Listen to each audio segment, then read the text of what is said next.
சாலை கடக்க முயன்ற மூதாட்டியை தூக்கி வீசிய கார். கண்ணிமைக்கும் நேரத்தில் சாலையில் சுருண்ட மூதாட்டி.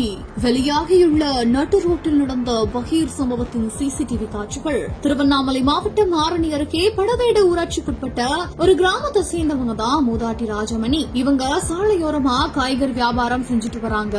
இந்த நிலையில தான் ராஜாமணி சாலையோட எதிர்புறத்துல இருக்கிற ஒரு கடையில சில்லறை வாங்குவதற்காக சாலையை கடக்க முயற்சி பண்ணிருக்கிறதா சொல்லப்படுது. அப்போ அந்த வழியா ஆரணியில இருந்து போலூர் சென்ற கார் ஒண்ணு அதிவேகமா வந்து மூதாட்டி ராஜாமணியின் மேல மோதி அந்த மூதாட்டி தூக்கி வீசப்பட்டிருக்காங்க.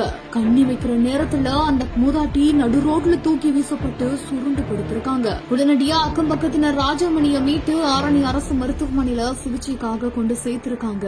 ஆனா அவங்க சிகிச்சை பலன் இல்லாம பரிதாபமா உயிரிழந்திருக்காங்க.